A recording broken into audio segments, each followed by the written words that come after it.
Essays on Untouchables and Untouchability Religious by Baba Sahib Ambedkar. Chapter 4, Part 2, B. What have the Hindus to show as against this? Historically speaking, service to humanity is quite foreign to Hinduism and to Hindus. The Hindu religion consists primarily of rituals and observances. It is a religion of temples. Love of man has no place in it. And without love of man, how can service to man be inspired? This is well reflected in the purposes and objects for which Hindu charities are given.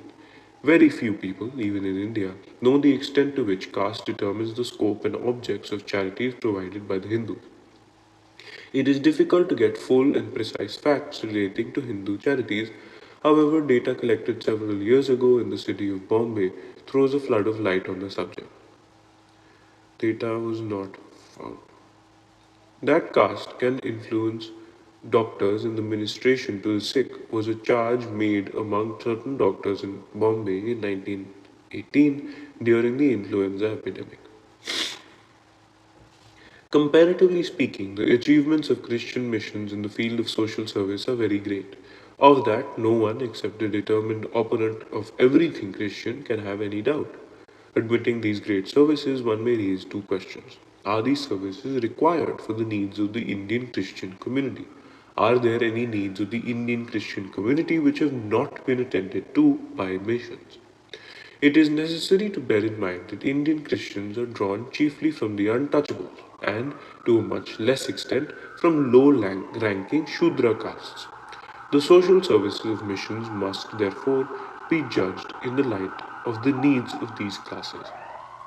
What are these needs? The relief and services rendered by the missions in the fields of education and medical relief are beyond the ken of the Indian Christians. They go mostly to benefit the high caste Hindus. The Indian Christians are either too poor or too devoid of ambition to undertake the pursuit of higher education.